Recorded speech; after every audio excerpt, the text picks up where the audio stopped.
रात के ठीक 11 बज रहे थे। दिसंबर की सर्द हवा हड्डियों को गलाने पर तुली थी।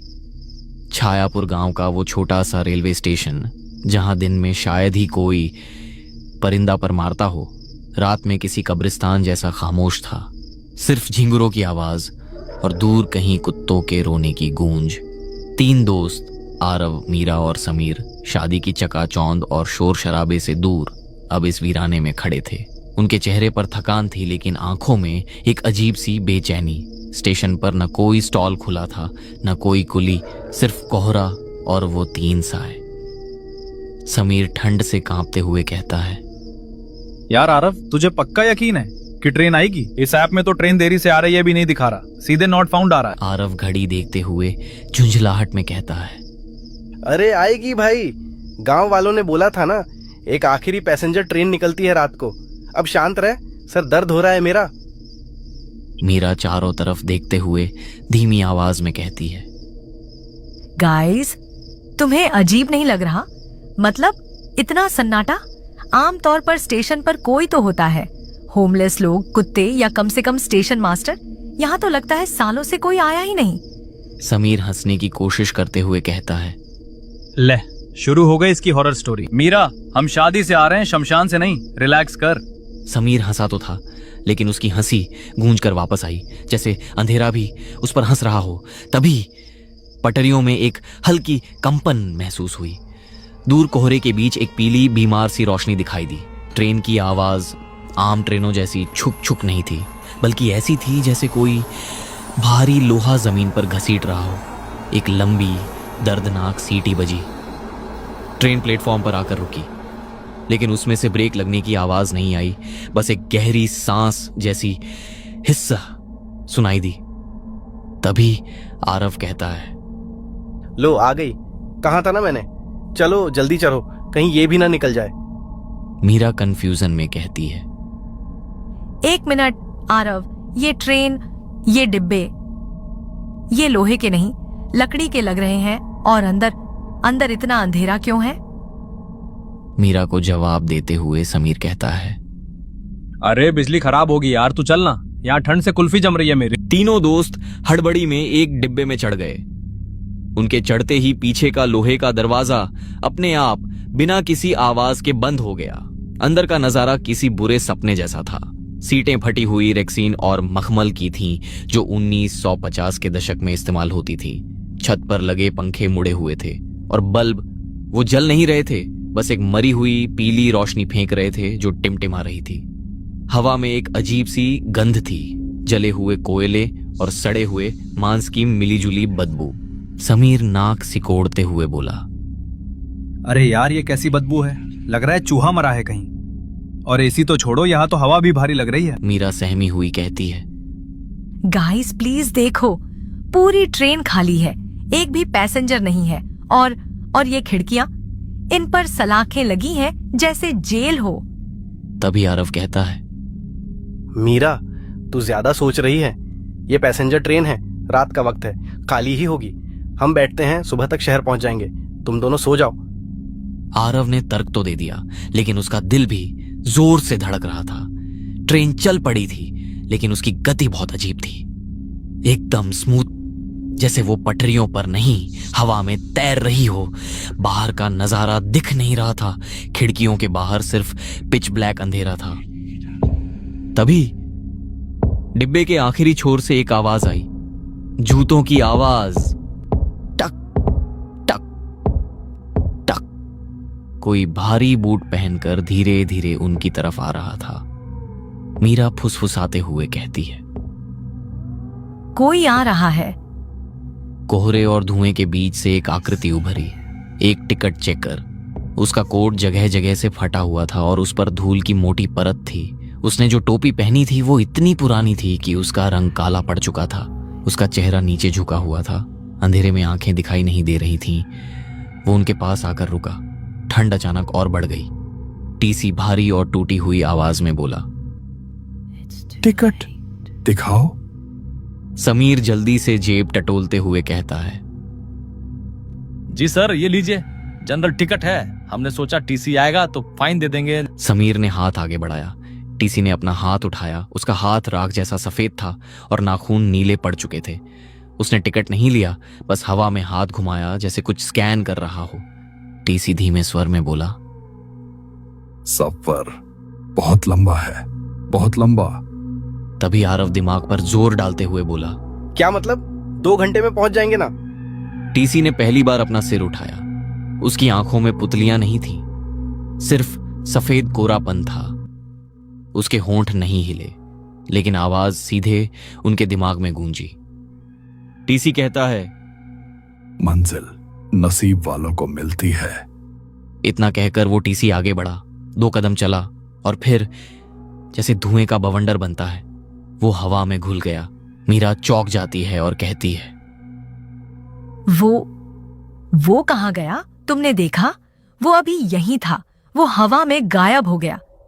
समीर पसीने पोंछते हुए घबराहट में बोला, शायद दूसरे डिब्बे में गया होगा यार, लाइट कम है, हमें धोखा हुआ होगा। मीरा कांपते हुए कहती है, नहीं समीर, वो इंसान नहीं था। उसकी आंखें देखी तुमने? मुझे घर जाना है आरव, चेन खींचो, ट्रेन रोको। आरव कहता है। मीरा शांत हो जा, मैं जाकर देखता हूं।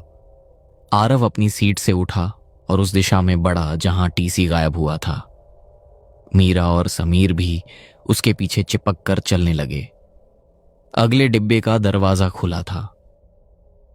जैसे ही वो वहां पहुंचे, उन्हें लगा कि वो किसी दूसरी दुनिया में आ गए हैं। वहां जमीन पर एक महिला बैठी थी। उसके बाल बिखरे हुए थे और उसने एक पुरानी जरी वाली साड़ी पहनी थी जो कई जगहों से जली हुई थी। उसका चेहरा तो नहीं दिख रहा था, लेकिन वो हिल रही थी जैसे किसी बच्चे को लोरी सुना रही हो। मीरा कांपती आवाज में बोली, सुनिए, आप ठीक हैं? महिला की हलचल रुकी।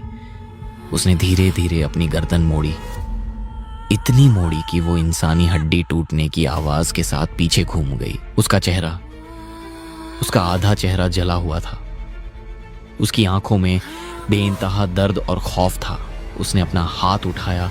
वो हाथ पूरी तरह पटरियों की तरह काला और जला हुआ था। महिला फुसफुसाते हुए लेकिन गूंजती आवाज में बोली, उतर जाओ, इससे पहले कि वो जाग जाए, उतर जाओ। समीर डरते हुए कहता है, कौन जाग जाएगा? महिला अचानक कहती है, आग, हर तरफ आग है, भागो। अचानक वो महिला चीखते हुए उनकी तरफ लपकी, लेकिन जैसे ही वो मीरा को छूने वाली थी, वो राख बनकर बिखर गई। तीनों दोस्त चीखते हुए पीछे गिरे। उनकी सांसें फूल चुकी थीं। आरव की नजर जमीन पर पड़ी एक चीज पर पड़ी। वो था धूल में सना हुआ एक पुराना अखबार। तभी आरव हांफते हुए बोला, ये क्या है? समीर उसे देख कहता है, अखबार है, पर ये इतना पीला क्यों है? हेडलाइन पढ़ते ही उसके पैरों तले जमीन खिसक गई। आरव अखबार पढ़ते हुए बोलता है, द टाइम्स ऑफ इंडिया, तारीख 13 दिसंबर 1953। मीरा टेंशन भरी आंखों से, 1953? क्या लिखा है आरव? आरव का गला सूखता है और आरव कहता है, हेडलाइन है, अंग्रेजों के द्वार की ट्रेन 13 मिडनाइट एक्सप्रेस एक डरावनी दुर्घटना का शिकार। इंजन फट गया, पूरी ट्रेन आग में झुलस गई, 800 यात्री मारे गए, कोई नहीं बचा। तभी समीर आंखें फाड़कर बोला, क्या बकवास कर रहा है? अगर सब मर गए तो हम किस में बैठे हैं?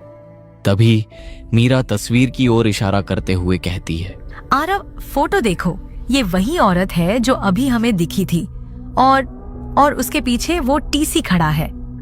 तभी पूरी ट्रेन की लाइटें एक साथ बुझ गईं। सिर्फ बाहर से आती हुई लाल रंग की चमक डिब्बे के अंदर आ रही थी। ट्रेन की रफ्तार अचानक बढ़ने लगी। छुक छुक की आवाज अब चीखों में बदल गई थी। ऐसा लग रहा था जैसे पहिए पटरियों पर नहीं, हड्डियों पर चल रहे हों। तभी ट्रेन के एक खड़खड़ाते हुए स्पीकर से, जो बरसों से बंद पड़ा लग रहा था, अचानक एक कर्कश आवाज आई, ध्यान दें, अगला और आखिरी स्टॉप है सुरंग नंबर 13 जो जहन्नुम में जाता है। मीरा रोते हुए कहती है, यह सुरंग तो 1953 की दुर्घटना के बाद बंद कर दी गई थी। हम कहाँ जा रहे हैं? तभी समीर दरवाजे की तरफ भागा और उसे खोलने की कोशिश की, लेकिन वो वेल्डिंग की तरह जाम था। तभी खिड़की के कांच पर किसी ने जोर से हथेली मारी। देखते ही देखते कई जले हुए हाथ खिड़कियों पर चिपक गए। बाहर अनगिनत चेहरे थे, बिना आंखों वाले जले हुए चेहरे जो अंदर आने के लिए तड़प रहे थे। तभी फिर से टीसी आता है और कहता है, मंजिल आ गई है, टिकट का वक्त खत्म हुआ, अब किराया जिस्म से नहीं रूह से लिया जाएगा। वो टीसी अब एक राक्षस जैसा लग रहा था। वो धीरे धीरे उनकी तरफ बढ़ रहा था। ट्रेन एक काली अंतहीन सुरंग में घुस चुकी थी। तभी मीरा घबराई, डरी सहमी रोते हुए बोली, हम मरने वाले हैं, हम भी इनके जैसे बन जाएंगे। तभी वही साड़ी वाली महिला फिर से डिब्बे के अंदर प्रकट हुई। उसने टीसी को एक पल के लिए रोक दिया। महिला साफ और तेज आवाज में बोली, मैं तुम्हें डराने नहीं आई, बचाने आई हूँ। सुनो मेरी बात। आरव कहता है, हमें बचाओ प्लीज। ये ट्रेन अपनी मौत को दोहराती है हर रात। हम सब इसमें कैद हैं। जो भी इसमें चढ़ता है वो हमेशा के लिए इसका हिस्सा बन जाता है। लेकिन तुम्हारे पास एक मौका है। क्या करना होगा हमें? महिला कहती है, सुरंग के बीच में जहाँ एक्सीडेंट हुआ था वहाँ समय 1 सेकंड के लिए रुकता है। ठीक उसी पल जब तुम्हें एक लाल चमकीला ग्लो दिखे तब तुम्हें कूदना होगा। अगर एक पल भी देर हुई तो तुम हमेशा के लिए राख बन जाओगे। ट्रेन अब अपनी पूरी रफ्तार पर थी। डिब्बे के अंदर का तापमान भट्टी जैसा गर्म हो गया था। सीटें जलने लगी थीं, धुआं उनका दम घोंट रहा था। टीसी और बाकी परछाइयां उस महिला की रोशनी को चीरकर आगे बढ़ रहे थे। टीसी गुस्से में हुए बोला, नहीं, तुम इन्हें जाने नहीं दे सकती, ये हमारे हैं। महिला तीनों को कहती है, तैयार रहो, वो पल आने वाला है। ट्रेन एक जोरदार झटके के साथ कांपी। ऐसा लगा जैसे ट्रेन किसी अदृश्य दीवार से टकराई हो। सब कुछ स्लो मोशन में हो गया। सामने सुरंग के अंधेरे में एक खूनी लाल रोशनी दिखाई दी। महिला कहती है, अभी कूदो, जल्दी से आओ। आरव ने कहा। लेकिन दरवाजा बंद है, खुल नहीं रहा है। महिला कहती है, खिड़की तोड़ो, जल्दी। आरव ने पास में पड़ा लोहे के रॉड को उठाया और पूरी ताकत से खिड़की के कांच पर दे मारा। तभी महिला बोली, जाओ, अब तुम आजाद हो। आरव ने मीरा का हाथ पकड़ा, समीर ने आरव का, और बिना नीचे देखे उस जलती हुई ट्रेन से उस काली सुरंग के अंधेरे में छलांग लगा दी। तीनों को हवा में गिरते हुए उन्हें सिर्फ चीखें सुनाई दी। हजारों लोगों के मरने की एक सामूहिक चीख, और फिर सन्नाटा, गहरा बेहोश करने वाला सन्नाटा। सूरज की पहली किरण उनकी आंखों पर पड़ी। आरव की आंख खुली, उसका पूरा शरीर दुख रहा था। वो पटरियों के किनारे झाड़ियों में गिरा हुआ था। उसके बगल में मीरा और समीर बेहोश पड़े थे, कपड़े फटे हुए थे, चेहरे पर कालिख लगी थी। समीर जो उनसे दूर बेहोश पड़ा था। तभी समीर को होश आता है। तभी समीर कहता है, बच गए भाई, बच गए हम। तीनों मुस्कुराते हैं और खड़े हो जाते हैं। वे पटरियों के पास खड़े हैं। 2 पुलिस वाले वहां आते हैं। पुलिस उन्हें देख रही है, लेकिन कोई उनसे बात नहीं कर रहा। पुलिस वाले आपस में बात कर रहे हैं। एक पुलिस वाला कहता है, सर, 3 बॉडीज मिली हैं, बहुत बुरी तरह जली हुई हैं। तभी आरव बोला, ये किसकी बात कर रही हैं? हेलो सर, क्या हुआ? आरव पुलिस वाले के कंधे पर हाथ रखता है, लेकिन उसका हाथ पुलिस वाले के शरीर के आर पार हो जाता है।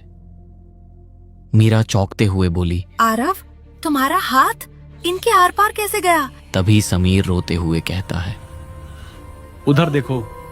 जहां पुलिस खड़ी थी वहां 3 लाशें पड़ी थीं। उनके कपड़े वही थे जो आरव, मीरा और समीर ने पहने थे। समीर की नजर पास पड़े उसी 1953 के अखबार पर पड़ती है। तारीख बदल चुकी थी। अब तारीख आज की थी और फोटो में उस महिला की जगह